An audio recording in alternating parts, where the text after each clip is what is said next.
السلام علیکم ورحمۃ اللہ وبرکاتہ۔ آج 22واں پارہ ہے الحمدللہ۔ 21ویں پارے کے آخری 2-3 لائنیں پہلے رکوع شروع ہوتا ہے، یا ایھا النبی قل لازواجک ان کنتن تردن الحیاۃ الدنیا وزینتها فتعالین امتعکن واسرحکن سراحا جمیلا۔ اصل میں غزوہ خیبر کے بعد کچھ مال مسلمانوں کے پاس آنا شروع ہوا، کچھ غنیمتیں ملی، ورنہ خندق تک اور اس کے بعد تک تو مسلمان تکلیفوں میں اور فقر و فاقے میں تھے۔ غزوہ خیبر میں جب فتوحات ملی اور کچھ پیسہ آنا شروع ہوا تو حضور صلی اللہ علیہ وسلم کی ازواج مطہرات نے مطالبہ کیا کہ آپ ہمیں بھی کچھ نان و نفقہ باندھیں۔ مسلسل یہ حضرات جو ہے فقر و فاقے میں اور مسلسل اسی حالت میں، جیسے ایک روایت میں آتا ہے، وہ فرماتی ہیں رأینا الہلال ثم الہلال ثم الہلال۔ ہلال عربی میں مہینے کے پہلے چاند کو کہتے ہیں، تو مطلب ہم ایک چاند دیکھتے تھے، پھر دوسرا چاند دیکھتے تھے، پھر تیسرا، اور حضور صلی اللہ علیہ وسلم کے گھروں میں جلانے کے لیے کچھ نہیں ہوتا تھا۔ تو پوچھا اماں جان گزارا کس پر؟ تو فرمایا کہ بالاسودین، 2 کالی چیزوں پر گزارا ہوتا تھا، کھجوریں اور پانی۔ کھجور کھا لیتے تھے، پانی پی لیتے تھے، اور انصار کی کچھ بکریاں تھیں جن کے یہاں سے کبھی کبھار کچھ دودھ آ جاتا تھا تو اس پہ گزارا ہوتا تھا۔ تو امہات المؤمنین انہوں نے کچھ مطالبہ کیا کہ آپ ہمارے لیے بھی خرچہ باندھیں۔ تو کوئی حرج تو نہیں تھا اس مطالبے میں، لیکن جس کا جتنا تقویٰ زیادہ ہوتا ہے تو اس کو قربانی بھی زیادہ دینی پڑتی ہے۔ اللہ تعالیٰ جس کے لیے فیصلہ کرتے ہیں کہ میں نے اس کو امت کا رہنما بنانا ہے، تو کیپٹلزم کی طرح نہیں کہ وہ سب سے زیادہ پیسہ اس کے پاس ہوگا اور سب سے زیادہ عیاشیاں وہ کرے گا اور لوگ اس کو دیکھ کے آہیں بھریں گے، بلکہ دینی اعتبار سے سب سے زیادہ پھر اللہ تعالیٰ قربانیاں اس سے لیتے ہیں، اور پھر اس کو اللہ تعالیٰ لوگوں کے لیے رہنما بناتے ہیں۔ تو اللہ کو یہ مطالبہ ناگوار ہوا، اور ازواج مطہرات کو تو ماشاءاللہ قیامت تک کی عورتوں کے لیے اللہ نے ہیروئن بنانا تھا اور رول ماڈل بنانا تھا۔ تو اس لیے پھر اللہ تعالیٰ نے یہ سخت آیتیں اتاری کہ اے نبی آپ اپنی بیویوں سے کہیں اگر تمہیں پیسہ چاہیے جیسا کہ تم مطالبہ کر رہی ہو تو آؤ، میں تمہیں پیسہ بھی دوں گا لیکن ساتھ ساتھ طلاق بھی دوں گا، کیونکہ تم جس درجے پر ہو اس درجے پر پیسے کا مطالبہ کرنا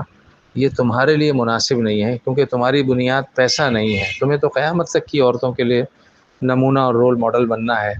تو اس کے لیے تم میرے ساتھ اگر رہنا ہے تو فقر و فاقے کے ساتھ ہی زندگی گزارنی ہوگی۔ اور فضیلت بھی سنائی کہ 22واں پارہ جہاں سے شروع ہو رہا ہے، وَمَن يَقْنُتْ مِنكُنَّ لِلَّهِ وَرَسُولِهِ وَتَعْمَلْ صَالِحًا نُؤْتِهَا أَجْرَهَا مَرَّتَيْنِ۔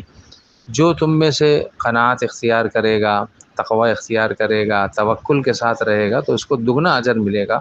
اور پلس یہ کہ اللہ اس کو قیامت تک کی عورتوں کے لیے نمونہ بنائیں گے۔ تو پھر جو ہے وہ حضور صلی اللہ علیہ وسلم نے اپنی سب بیویوں کو یہ سامنے رکھا کہ دیکھو یا مجھے چنو یا پیسے کو چنو۔ سب سے پہلے عائشہ رضی اللہ عنہا سے فرمایا، کہا اے عائشہ فیصلے میں جلدی نہ کرنا، اپنے امی ابو سے مشورہ کر لینا۔ حضرت عائشہ رضی اللہ تعالی عنہا سبحان اللہ، انہوں نے فرمایا کہ یا رسول اللہ کیا یہ بات ایسی ہے کہ میں پہلے مشورہ کروں؟ مجھے کوئی مشورے کی ضرورت نہیں، میں تو اللہ اور اس کے رسول کو اختیار کرتی ہوں۔ اور پھر ماشاءاللہ ساری عورتوں نے، ساری بیویوں نے، سب نے اسی چیز کو اختیار کیا، کسی نے بھی پیسے کو اختیار نہیں کیا۔ تو اللہ تعالیٰ خوش ہو گئے، اور پھر اللہ تعالیٰ نے اگلی آیتوں میں یہ حکم جاری کیا کہ بس اب انہوں نے آپ کو چن لیا، اب آپ بھی اس کے بعد کوئی نکاح نہیں کریں گے، اور اب آپ بھی انہی عورتوں پر اکتفا کریں گے۔ اگلی بات جو اسی رکوع کے اندر ہے، یہ فرمائے کہ تم جو ہے وہ بات میں نرمی، چونکہ عورت ہے، عورت کی بات میں لچک ہوتی ہے، نرمی ہوتی ہے، تو فرمایا فلا تخضعن بالقول، نرمی سے بات نہ کرو، کسی نامحرم سے بات کرنے کی ضرورت پڑے تو نرمی سے بات نہ کرو، تاکہ جس کے دل میں مرض ہے وہ طمع کرنے لگے۔ تو تم اچھی بات کرو۔ اچھی بات کا مطلب یہاں کیا ہے کہ کبھی کسی سے بات کرنی پڑے تو سخت لہجے میں بات کرو۔ اب ایک فون آیا اور جو ہے وہ کسی مستورہ نے، عورت نے فون اٹھایا اور وہ نرم لہجے میں جی کون ہیں آپ، اب اس طرح بات کریں گی تو سامنے والے کے دل میں یہ آئے گا کہ آواز اتنی اچھی ہے تو شکل کتنی اچھی ہوگی، پھر شیطان وسوسے ڈالے گا۔ تو اگر بات کرنا منع نہیں ہے، ضرورت پڑتی ہے، مجبوری ہو جاتی ہے، ایمرجنسی ہو جاتی ہے تو بات کرے، لیکن اب اس موقع پہ کہ کیا ہے، کون ہو، کس سے بات کرنی ہے، اس طرح سخت لہجے میں بات کرے تاکہ اگلے والا کوشش کرے کہ جان چھوڑا، نہ یہ کہ مزید اس کے اندر لگنے کی کوشش کرے۔ پھر اگلی آیت کے اندر فرمایا وَقَرْنَ فِي بُيُوتِكُنَّ، اور اپنے گھروں کے اندر بیٹھی رہو، وَلَا تَبَرَّجْنَ تَبَرُّجَ الْجَاهِلِيَّةِ الْأُولَى، اور زمانہ جاہلیت کی عورتوں کی طرح زیب و زینت اختیار کر کے بازار میں جو ہے وہ مت چلتی پھرو۔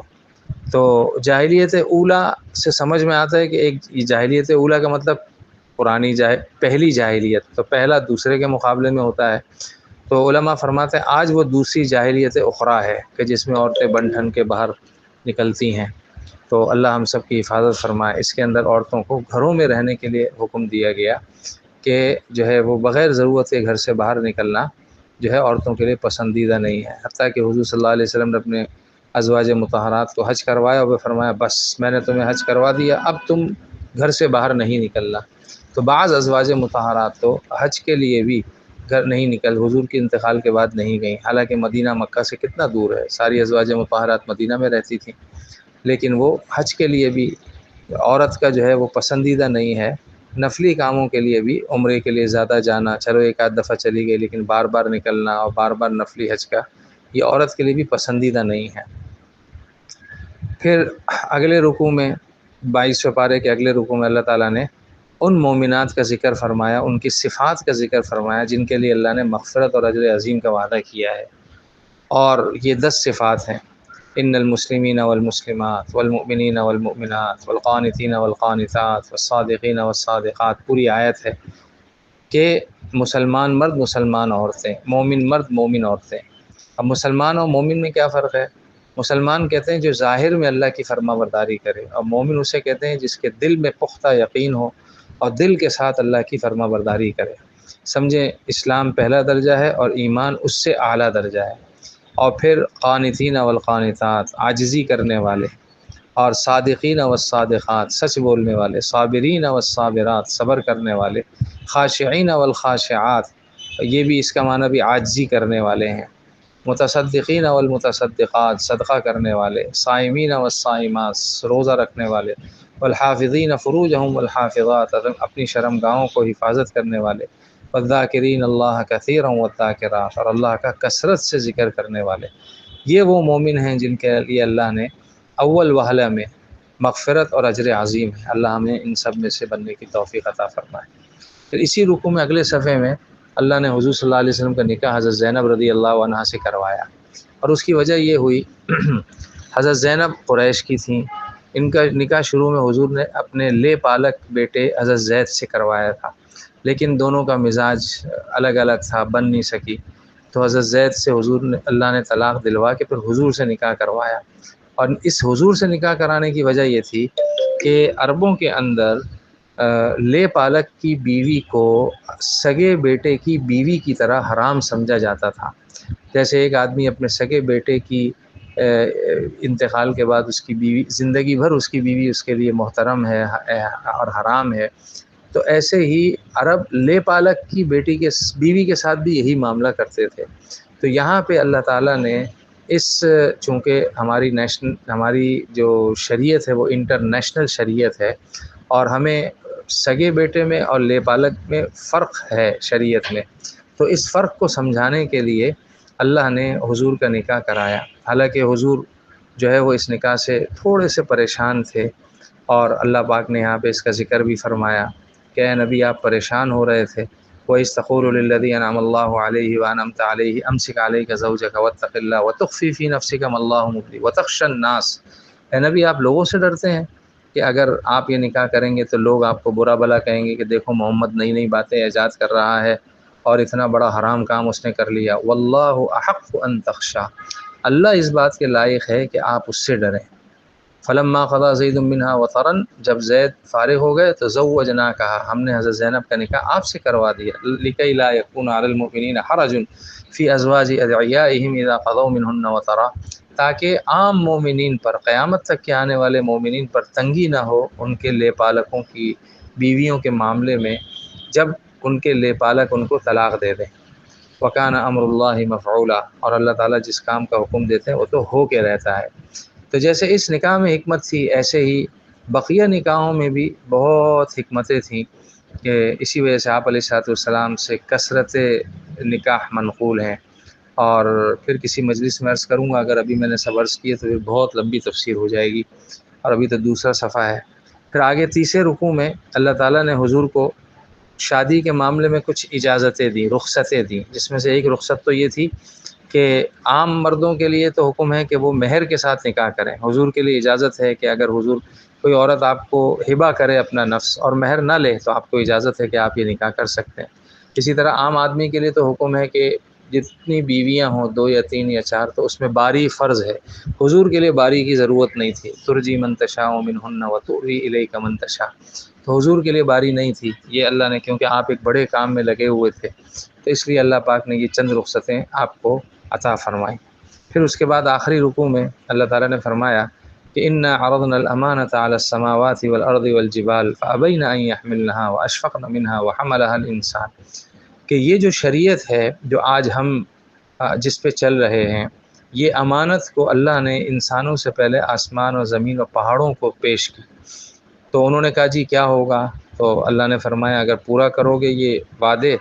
تو میرا تقرب ملے گا، جنت ملے گی، اور اگر پورا نہیں کرو گے تو پھر جہنم میں ڈالوں گا۔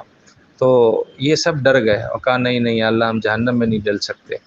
تو پھر اللہ نے انسان کو پیش کی، تو حملہ الانسان، آدم علیہ السلام نے اللہ کا قرب حاصل کرنے کے لیے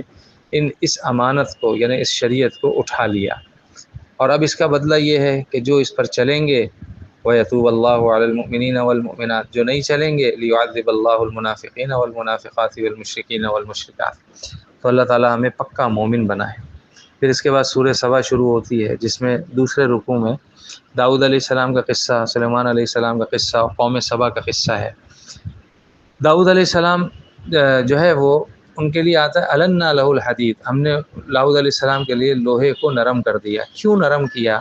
اس کے پیچھے ایک بہت بڑی حکمت ہے، اور اس وقت سرکاری لوگوں کے لیے بہت بڑی نصیحت ہے یہ۔ داؤد علیہ السلام بادشاہ بھی تھے، نبی بھی تھے، انصاف والی حکومت کرتے تھے، تو اللہ نے ان کی اصلاح و تربیت کے لیے ایک فرشتہ بھیجا۔ داؤد علیہ السلام رات کو جاتے تھے اور بھیس بدل کے لوگوں سے پوچھتے تھے بھائی داؤد کیسی حکومت کرتا ہے؟ تو ایک دن ایک فرشتہ آیا، اس نے کہا داؤد بہت اچھی حکومت کرتا ہے، لیکن ایک چیز ایسی ہے جو اللہ کو پسند نہیں۔ انہوں نے کہا کیا؟ کہا یہ سرکاری خزانے سے پیسے لیتا ہے، اللہ کو یہ پسند نہیں ہے۔ مطلب یہ کہ سرکاری خزانے سے بچنا چاہیے۔ تو داؤد علیہ السلام پریشان ہو گئے کہ یا اللہ، میں تو عرصے سے یہی کر رہا ہوں اور کوئی صنعت و حرفت بھی نہیں کہ جس سے اپنے گھر والوں کو کما کے کھلاؤں۔ تو اللہ نے ان کی فکر کے اوپر لوہا ان کے لیے نرم کر دیا۔ تو پھر کیا کرتے تھے؟ سارا دن حکومت کے کام میں مشغول رہتے تھے، تھوڑی دیر کے لیے جو ہے وہ زرہ بناتے تھے،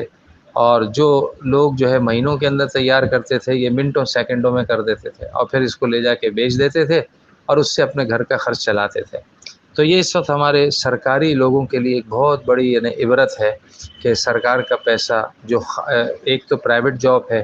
اور ایک ہے سرکاری ملازمت۔ تو سرکاری ملازمت میں بہت آدمی کو دھیان سے رہنا چاہیے، پورا وقت دینا چاہیے، اور اس چیز کا غلط استعمال نہیں کرنا چاہیے، اور جو ہے وہ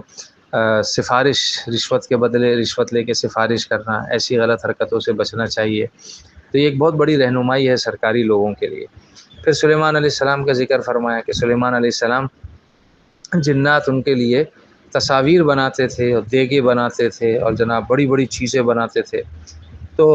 اب اس میں ایک بات یہ ہے کہ سلیمان علیہ السلام کی شریعت میں تصویر جائز تھی، محمد رسول اللہ صلی اللہ علیہ وسلم کی شریعت میں تصویر جائز نہیں۔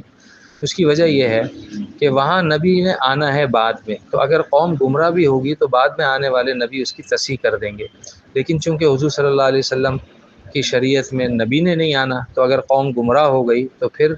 کیسے جو ہے وہ قوم کی اصلاح ہوگی؟ تو اس وجہ سے وہ چیزیں جو آگے چل کر شرک کا ذریعہ بنے، جیسے تصویر سازی ہے، یا اسی طرح دوسرے شریعت میں جو ہے وہ لوگوں کو سجدہ کرنا بھی ادب کے لیے جائز تھا، جیسے یوسف علیہ السلام کے بھائیوں کے بارے میں آتا ہے کہ انہوں نے یوسف علیہ السلام اور یعقوب علیہ السلام اور ان کی بیوی کو سجدہ کیا۔ تو پچھلی امتوں میں چند چیزیں جائز تھیں، لیکن اس امت میں اس ڈر سے کہ آگے چل کر وہ شرک کا ذریعہ بن جائیں گی اور کوئی نبی بھی نہیں آئے گا، اس لیے اس کو جو ہے وہ جڑ سے ہی ختم کر دیا گیا۔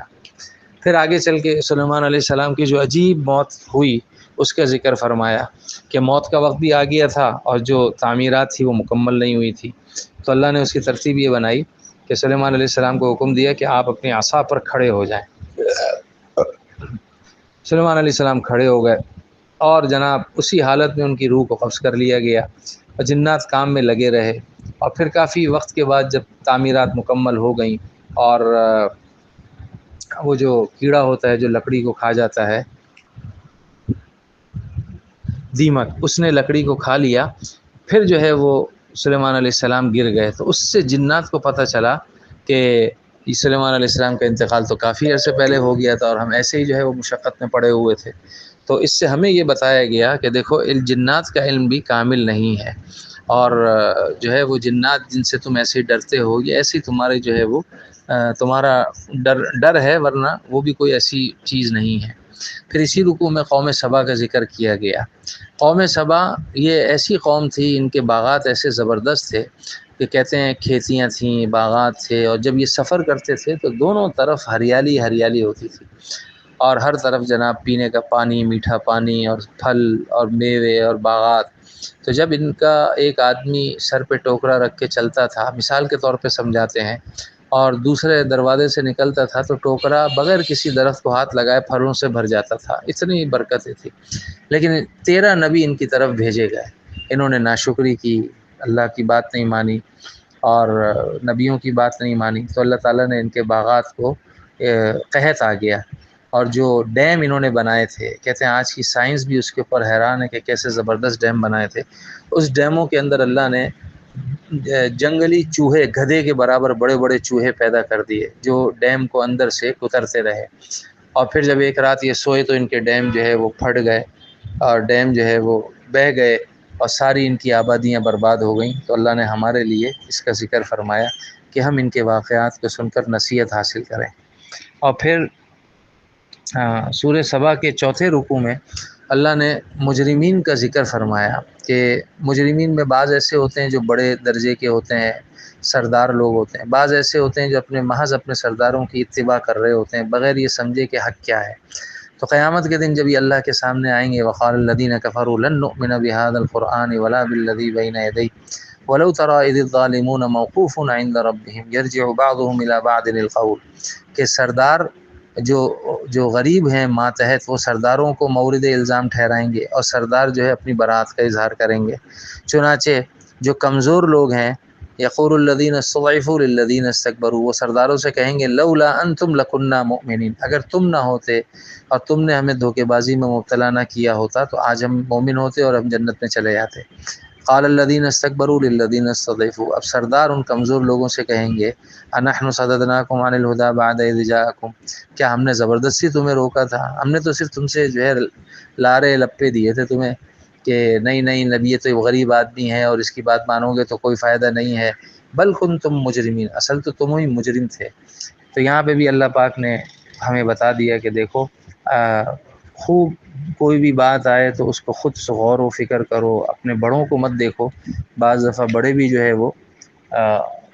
غلطی کی طرف ہوتے ہیں،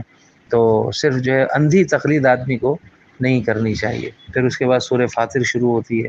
اور سورہ فاطر میں جو ہے وہ چوتھے رکوع میں آخر میں اللہ نے جنت و جہنم والوں کا تذکرہ کیا، فرمایا جنات عدن یدخلونہا، وہ مومن جو جنت میں داخل ہوں گے، اس یحلون فیہا من اساور من ذہب ولؤلؤا، ان کو جو ہے وہ سونے کے کنگن اور موتی ان کو پہنائے جائیں گے، ولباسہم فیہا حریر، اور ان کا لباس جنت میں ریشم کا ہوگا، وقالوا الحمد للہ الذی اذهب عنا الحزن ان ربنا لغفور شکور، اور وہ اللہ کی تعریف کریں گے، ساری تعریف ہے اللہ کے لیے جس نے ہم سے غم و تکلیف کو دور کر دیا،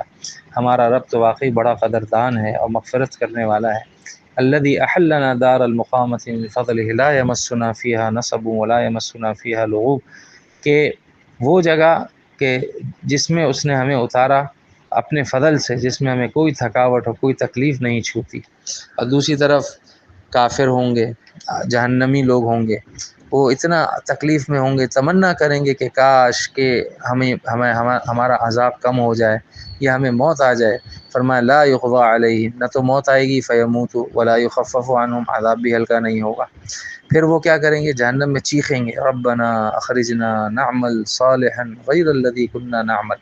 یا اللہ ہمیں اس جہنم سے نکال دے، ہم نیک صالح بن کر آئیں گے۔ تو ان سے کہا جائے گا اولم نعمرکم ما یتذکر فیہ من تذکر وجاءکم النذیر، کیا ہم نے تم کو اتنی عمر نہیں دی تھی کہ جس میں نصیحت حاصل کرنے والا نصیحت حاصل کر لیتا، عبرت پکڑنے والا عبرت پکڑ لیتا، اور تمہارے پاس ڈرانے والے بھی آئے، نبی آئے، کتابیں آئیں، اور جو ہے وہ دین علماء جو ہے کہ بیانات تھے،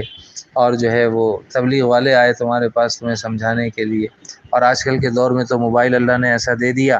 کہ آدمی تھوڑی سی اس کو جو ہے وہ صحیح طرح استعمال کرے تو آدمی یہ جو ہے وہ صحیح رہنمائی پا سکتا ہے۔